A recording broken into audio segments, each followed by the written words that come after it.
رب اشرح لي صدري ويسر لي أمري واحلل عقدة من لساني يفقه قولي. رب ادخلني مدخل صدق واخرجني مخرج صدق واجعل لي من لدنك سلطانا نصيرا. مساء الورد والفل والخير والبركة عليكم حبايب قلبي، عاملين ايه؟ النهارده فيديو بتاعنا كله بيتكلم عن الخير، فمساءكم بقى لو بتشوفوني بالليل بتشوفوني الصبح، صباحكم زي الفل والخير والبركة. انا مبسوطة جدا ان انا عملت معاكم الفيديو ده، ومبسوطة جدا ان احنا طلعنا الخير والحاجات الحلوة دي كلها من منتج واحد بس، من الحليب، من اللبن الحليب. هنطلع معانا الخير اللي انتوا شايفينه ده كله، جبنة وسمنة وقشطة وحاجات كتيرة كمان حلوة. نعمل كمان اللبنة اللي بنشتريها غالية جدا. اللبن بقى اللي انت تستخدميه اي كميه عندك تستخدميها. انا طبعا هقول لكم انا استخدمت في الفيديو معاكم الكميه كانت قد ايه، وادتني كميه قد ايه، طلعت معايا جبنه وطلعنا الخير ده كله بكميه قد ايه. بس الاول كده عايزين نسمي الله كده ونشوف اول حاجه عملتها ايه معاكم. اول حاجه كده انا ببتدي بقى بمصفى بشاشه ان انت تصفي اللبن. طب بصفي اللبن ليه؟ لربما يكون في مثلا عفشه، اي حاجه مش نظيفه يعني، مش مستحبه، بنبتدي نتخلص منها. ممكن تعمليها بشاشه. انا كان عندي المصفى دي قضت الغرض يعني. بعد كده زي ما انتم شايفين جبت حله او الفخاره بتاعتي دول، سخنتهم كويس جدا على على عين البوتاجاز او في الفرن. المهم ان هما كانوا سخنين جدا. حطيت فيهم اللبن بتاعي، لبن جاي من عند اللبان. اللبن بتاعنا يكون لبن جاموسي او لبن فلاحي، ما ينفعش اللبن المبستر اللي هو في الازاز ده، مش هينفع معانا في الوصفه هنا خالص. بعد كده شغلت فرن البوتاجاز بتاعي لمده 10 دقائق وطفيته. الفرن بتاع البوتاجاز طفيته. بعد كده حطيت الحله بتاعتي والفخار. اللي عايزه اقول لك ان الفخار لو انا كان عندي 2 طاجن فخار كنت حطيت فيهم اللبن. نفسه حلو قوي قوي في الترويب كده ونتيجته كانت حلوه بالنسبه لي، احلى كمان من الحله الاستانلس يعني. او ايا كان اللي انت هتستخدميه بقى، تستخدمي ستانلس، الومنيوم، اي حاجه بتحطي عندك فيها. فالفخار بجد كان حلو قوي. فان شاء الله باذن الله هجيب كمان طاجن بس يكون اكبر من ده، عشان ان شاء الله كل سنه باذن الله هعمل بقى الجبنه دي. مستحيل تاني ان انا اشتريها من بره. اكتريه الوقت هعملها في البيت لان هي حلوه وسهله ونتيجتها عايزه اقول لكم رهيبه رهيبه، غير الجبنه اللي كنا بناكلها بره، بنجيبها من بره خالص. وعايزه اقول لكم ان انا بجيب الجبنه من مكان حلو جدا، مكان موثوق فيه ونضيف، والجبنه زي الفل. بس اللي انت بتعمليها في البيت كان ليها طعم تاني، او اللي انا عملتها في البيت كان بالنسبه لي لها طعم تاني. سبت اللبن بتاعي ده قد ايه يروب؟ سبته 48 ساعه، يعني يومين. سيبته في فرن البوتاجاز من غير ما اقرب ليه.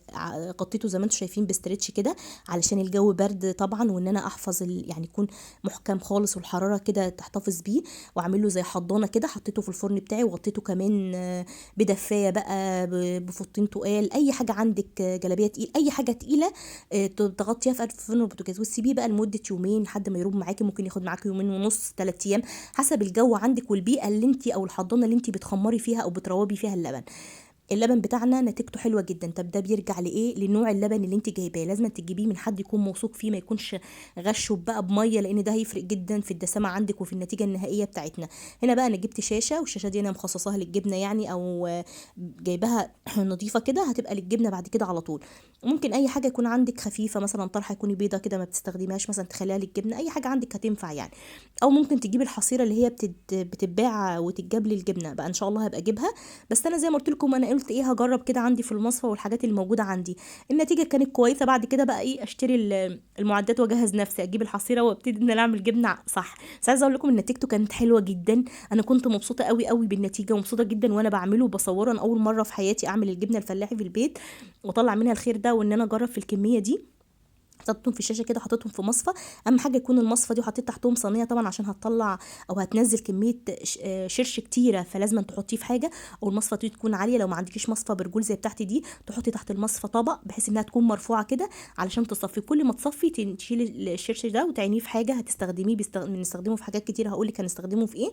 وهتسيبيها على كده لحد ما تصفي معاكي. انا كنت عامله الحركه دي من بالليل مثلا حوالي كده قبل الفجر، وسبته لتاني يوم الصبح، يعني سبته بقى طول الليل لحد كمان الكلام ده كان على الظهر كده. بعد الظهر لما قمت بقى وفطرت وابتديت ان انا ايه اشوفه، اتاكدت ان هو صفى كل الكميه. وكان عندي دي كوسترات كده بحطها عندي تحت الحاجات السخنه يعني. فقلت اجرب فيها، هي مخططه شبه الحصيره كده، بس ما ادتنيش النتيجه، ما خدتش الكميه، لان هي لقيتها ما بتتنيش بالطول، هي بس بالعرض، والعرض بتاعها كان صغير.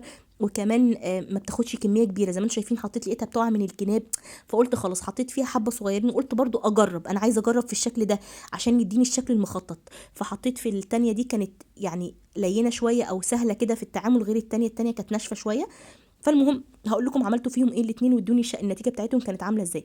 كل شويه بقى زي ما انتم شايفين كده ببتدي ان انا افضي الشرش دوت في اي حاجه عندي كده. طبعا زي ما بقول لكم هنستخدمه، ما بيترميش، ما فيش اي حاجه من اللي احنا بنعمله النهارده ده هتترمي ابدا. بقول لكم خير، في كل حاجه خير والله. بعد كده جبت كمان مصفى عندي، طبعا انا عامله كميه كبيره، عملت حوالي 7 كيلو كده من الحليب. وهنا دي كانت طرحه عندي بيضه انا مش بلبسها، طبعا كنت غسلاها ومنضفه يعني مخليها زي الفل، مفيش فيها اي ريحه اي حاجه. واستخدمتها هنا للجبنه. هاخد بقى كده واصفي.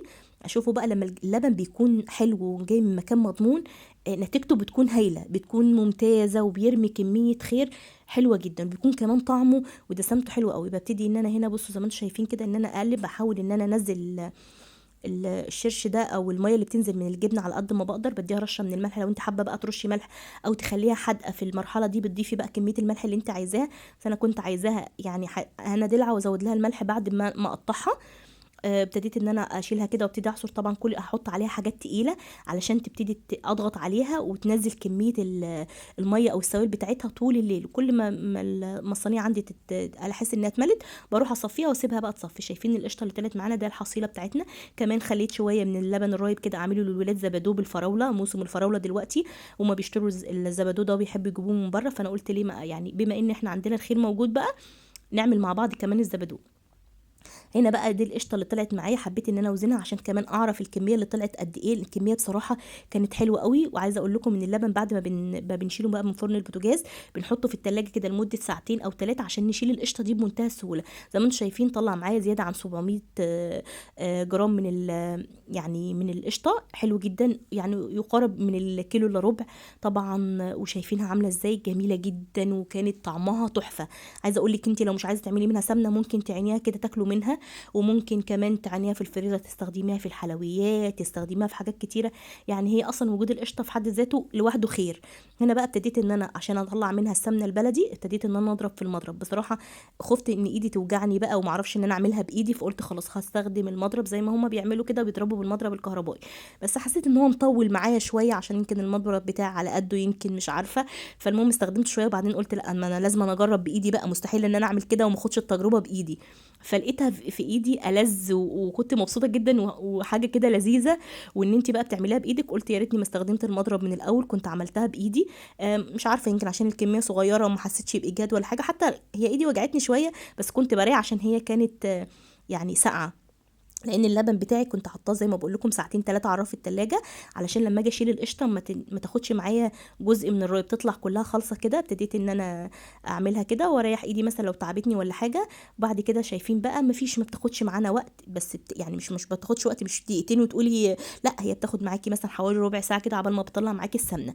بعد كده شايفين بقى ابتدت تنطر الخض بتاعها ده. ابتدت كده احس ان خلاص السمنه بتاعتي، عارفين المكنه طلعت قماش، انا برضو كان عندي نفس الاحساس كده وانا بطلع السمنه. كنت عايزه اقول المكنه طلعت ومش يعني انا بقول معقوله انا هعرف اعمل السمنه. فطلعتها كنت مبسوطه جدا جدا جدا. عايزاكم كلكم تجربوا علشان تنبسطوا زي ما انا انبسطت. الشعور لوحده كفايه يعني يشجعك جدا ان انت تقومي تجربي. تخيلي بقى حته السمنه البلدي دي لما تعملي فيها بيضه كده وانت عاملاها وانت اللي عاملاها بايدك. عايزه اقول لك احساس تاني والله. انا كان عندي سمنه يعني سمنه بلدي في علبه في الفريزر. عايزه اقول لكم ركنتها على رف الثلاجه سوري، وبعدين ركنتها في الفريزر وبعدين استخدمت السمنه بتاعتي دي، ده انا اللي عاملاها فاحنا هناكل منها بس. عايزه اقول لكم انها طلعت معايا 3 كور كده وشكلها كان حلو قوي وكانت جميله جدا. والخض اللي احنا طلعناه ده طبعا انا مستحيل ارميه، كان كله سمنه بلدي. هعمل بيه قرص خطيره بيطلع نتيجته طعمه روعه. انا عارفه الخض ده يعني عملت بيه قرص قبل كده وكانت نتيجته جميله جدا. كان جاي لنا خض يعني فانا مش بشربه ولا مش عارفه اعمل بيه ايه، فقلت خلاص هعمله في قرص. كانت نتيجته حلوه قوي بجد. فشايفين بقى كفايه كميه السعاده اللي موجوده في الفيديو ان انت تجربي وتعملي يعني حاجات من الحاجات الحلوه قوي اللي كلها خير.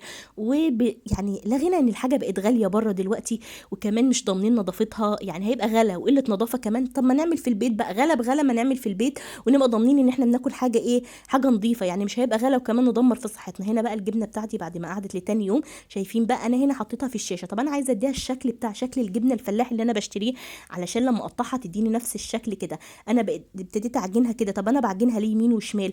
مش علشان تبقى متساويه ولما اجي اعملها رول تبقى يعني سهله في ايدي ولينه كده وتخلص يعني ما تطلعش والقطعه وانا بقطعها ما يكونش فيها فراغات او شكلها مهربك كده او شكلها ما تدينيش الشكل متساوي. عارفين حسيت ان انا لما اعجنها كده هتديني النتيجه الملساء وهيبقى شكلها حلو قوي زي ما انا عايزه. فعملتها فعلا، اديتني النتيجه اللي انا عايزاها. ابتديت الفها في كده في الشاشه عندي رول، وابتديت اخدهم على التلاجة بقى طبعا عشان اسيبها تتماسك. حطيتها كمان ساعه في التلاجة كده، بس انا عايزه اقول لكم ان انا ما قدرتش اسيبها اكتر من ساعه، يعني المفروض نسيبها ساعتين ولا حاجه عشان ما تيجي تقطعيها تحس ان هي متماسكه. انا تقريبا ما سبتهاش ساعه، يعني انا مش عارفه.